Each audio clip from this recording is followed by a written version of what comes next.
Continuando a leitura do livro Voltei, que narra a chegada do Frederico Figner, que assina o pseudônimo Irmão Jacó, psicografia do nosso Chico Xavier. Vamos ver o que Frederico nos conta hoje. Despedidas. Em muitas ocasiões, colaborei nos serviços de socorro aos recém-desencarnados, mormente nas preces memorativas, mas estava longe de calcular as lutas de um morto. Amargurado e aflito, qual me achava, ponderei os sofrimentos dos que abandonam a experiência física sem qualquer preparação. Se eu, que consagrara longos anos aos estudos espiritualistas, encontrava óbices tão grandes que não ocorreria aos homens comuns, que não cogitam dos problemas relativos à alma? Ali, à frente de meus próprios amigos, sentia-me um torvelinho de contraditórias sensações. Para quem apelar? Atenções perturbadoras. Marta afagou-me a cabeça exausta e pediu-me calma. Esclareceu que as dificuldades eram justas. Muita gente se despede do mundo carnal sem obstáculos e sem desagradáveis incidentes. Ou seja, o caso dele, do Frederico, se dava por conta da sua curiosidade. Diz Marta, vou repetir, muita gente se despede do mundo carnal sem obstáculos, sem desagradáveis incidentes. Inúmeras almas dormem longuíssimos sonos, outras nada percebem. Nada em consciência infantil em que vazam as impressões. Comigo, porém, a situação se modificava. Adestrar a mente para enfrentar a grande transição no campo do serviço ativo a que me dedicara, convivera com os problemas do espírito durante muito tempo, em esforço diário, fizera relações extensas entre encarnados e desencarnados e não poderia evitar que, perante o corpo inerte, se concentrasse em manifestações mentais heterogêneas. Nem todos os pensamentos ali congregados traduziam amor e auxílio fraternais. As opiniões a meu respeito divergiam entre si, formando corrente de força menos simpáticas. Alguns conhecidos me atiravam flores que eu não merecia, ao passo que outros me crivavam de espinhos dilacerantes. Situava-se, pois, num quadro de impressões complexas. As informações procediam da filha querida, em suaves esclarecimentos. Acrescentou que não devia preocupar-me em excesso. A perturbação era passageira. Quando se dispersassem as atenções centralizadas no funeral, respiraria contente. Contrafeito, registrei as explicações, meditando no ensinamento que recebia. A vida real para mim agora era a do espírito, a que recomeça com a extinção da carcaça física. Que desejo experimentei de materializar-me diante de todos, rogando a esmola da oração sincera. Como suspirei pela concessão de uma oportunidade de solicitar desculpas pelas minhas fraquezas. Se os amigos presentes me esquecessem os erros humanos e me auxiliassem com a prece, naturalmente o equilíbrio me beneficiaria imediatamente. Vigorosos recursos os sustentariam o coração, mas era tarde para ensinar atitudes íntimas de caridade e perdão. Pensei nos que haviam partido antes de mim, experimentando as aflições que me assaltavam, e consolei-me. E não me esqueci de que os encarnados a ajuizaram com tanta facilidade relativamente à minha situação. Também seriam chamados depois à verdade espiritual, tanto quanto ocorria a mim mesmo.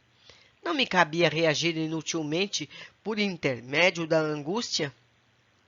O tempo é nosso abençoado renovador. Desligado, enfim. Mais alguns instantes escoaram difíceis quando inopinado abalo me resolveu o ser. Supus haver sido projetado a enorme distância. O irmão Andrade e Marta, naturalmente prevenidos, ampararam-me com mais forças.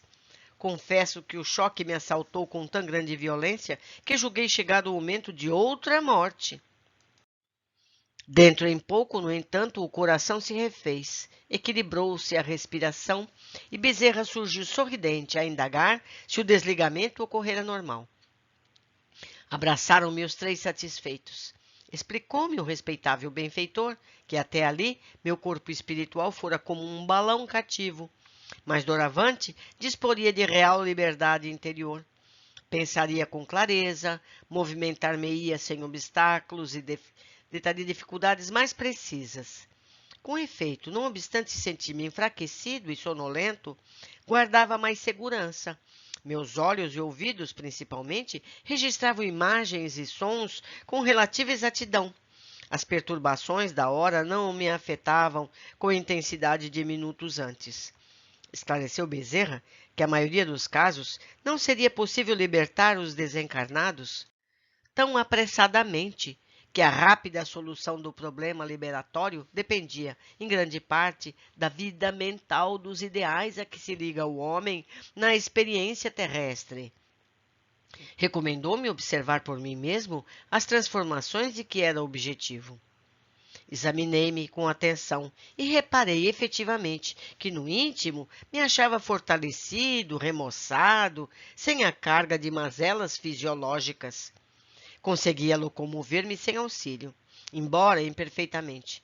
Inalava o ar com alegria e Marta notou que meu júbilo era maior e minha sensação de leveza mais fascinante. Quando eu pudesse respirar o oxigênio de cima, qual nadador que bebe água cristalina da corrente purificada, distante do tisnado líquido das margens, francamente, a morte do corpo fora milagroso banho de rejuvenescimento. Sentia-me alegre, robusto e feliz.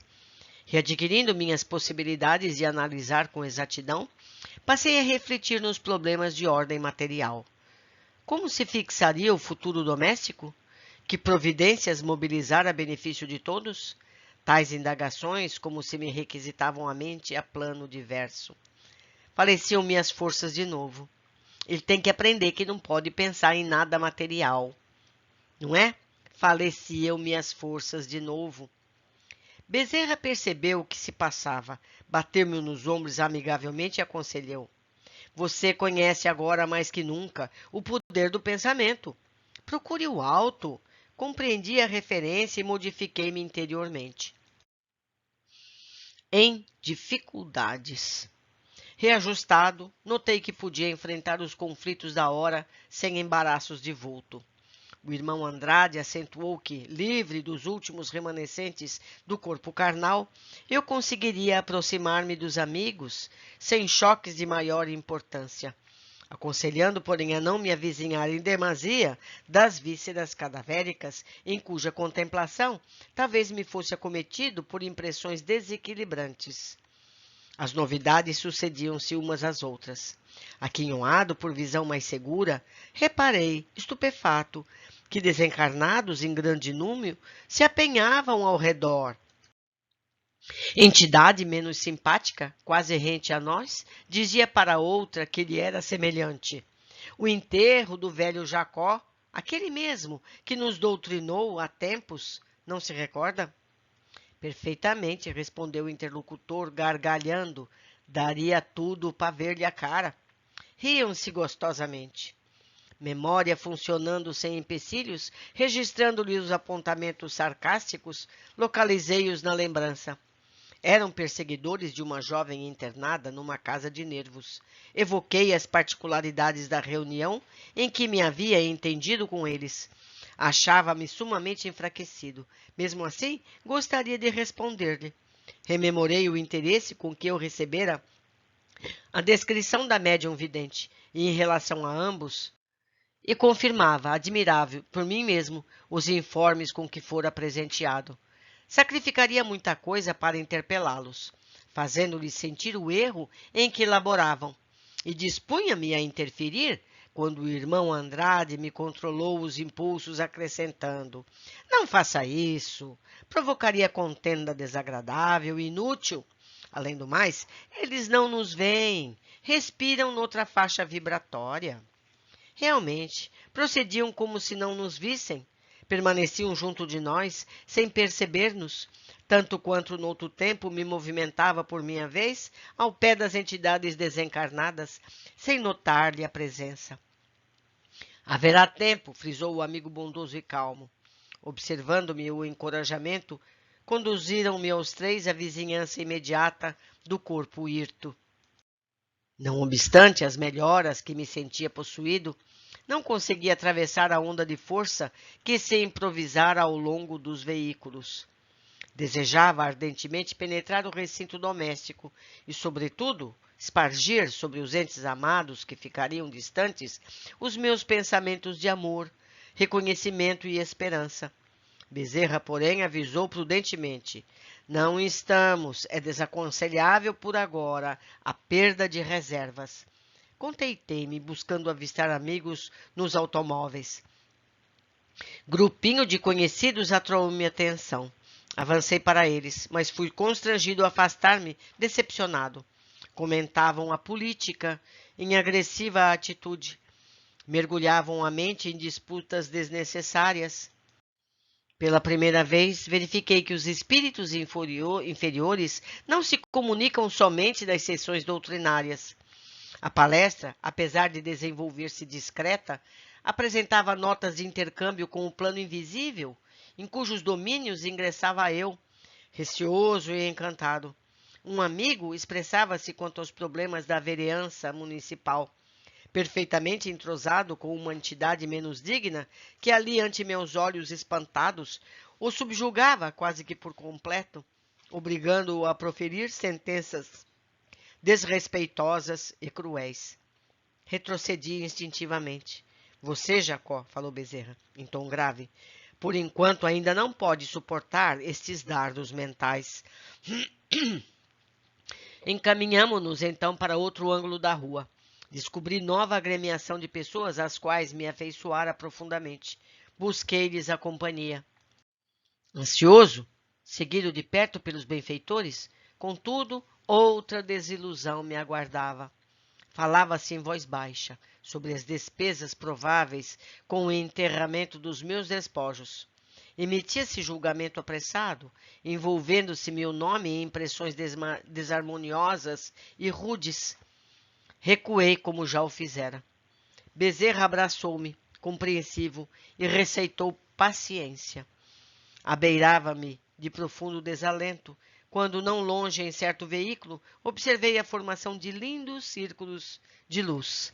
O irmão Andrade, atendendo-me à indagação silenciosa, esclareceu: naquele carro, temos a claridade da oração sincera.